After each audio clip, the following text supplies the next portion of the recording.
So, following up on my previous video on Mmusi Maimanes' resignation, I just wanted to talk about Helen Zilles' resurgence into politics and what's behind it. So, I've been following Helen Zilles. She's quite an interesting person to follow on Twitter. I watched one or two of her show Tea with Helen, and so there are two separate issues. There's Helen the individual, and then there's the kind of the mindset rather. You could also say white set of DA supporters. Um, so as far as I can tell, the move against Mmusi Maimane started last year.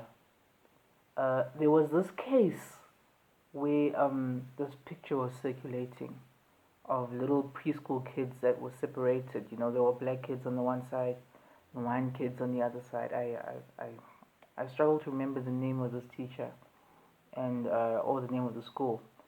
Um, and it emerged, and there was the usual outcry, accusations of racism and whatnot. And Mmusi Maimane did something rather uncharacteristic of a leader of his stature, like national stature. He came out, he condemned the racism, called out the racism, said this has no part, and white people were mad. White people were really mad. And to make matters worse is that it seems as if this was one of the rare instances in which racism might not have actually been what was going on. Later on it was explained that the separation was done for convenience of language. The children were just being made to feel comfortable in the language that they understand. Many black parents came out and vouched for the teacher. Then later on it emerged that in fact the teacher who was being accused was not the teacher who was in charge of that classroom. They went to the CCMA, the teacher was vindicated.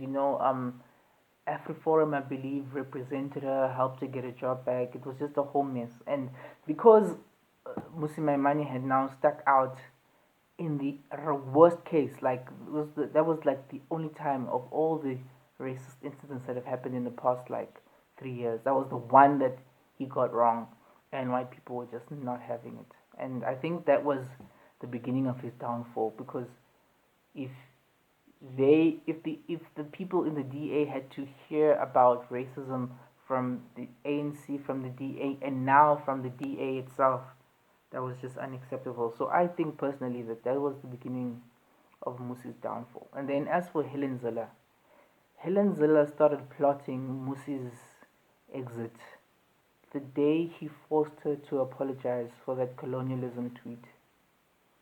There's just absolutely no denying it. Not only was she forced to apologize, she was also forced to step down from any kind of leadership role in the DA, and they effectively put a gag order on her, like no more talking any controversial things. And for like one day, Helen Zilles was actually silenced, but after that, they just couldn't stop her. I mean, she was finishing off a term as premier. They had no other way of censuring her, and yeah, she started letting it rip. And I think she never ever forgot that. So those two things converging now, I think, just made the perfect storm for Mmusi Maimane. Of course, then there was the DA losing elections, but I think the DA and that 2% is a combination of the fiasco with Delil, the fiasco with Helen Zilles' tweets, and Mmusi's missteps with calling out racism out of turn. Those three factors, I think, are what led to certain white people being like, you know what, we've had it, we're going to the Freedom Front Plus. Because remember, the Freedom Front Plus came out and they spoke on these issues. AfriForum came out, they spoke on those issues. So, yeah, it was just the perfect storm for Mmusi Maimane, and Helen Zilles gets the last laugh. Helen Zilles is, as I've come to learn, quite a frightening person. She's extremely powerful, very influential, and she gets away. She never backs down from a fight. That book, Not Without a Fight, that's not just words, that's the core of her personality. She will never let anything slight. And that's where we have it now. It remains to be seen what effect her coming back and Mmusi leaving will have on the DA and South African politics in general. But I can tell you now that if this was Star Wars, we'd be on The Emperor Strikes Back. Conservative white people have had enough. In fact, just recently now, some guy by the name of Gibson was on. He's a former counselor for the DA, I believe, and an ambassador at the moment. He basically said white people are sick and tired of being told about racism. He said that on SAFM.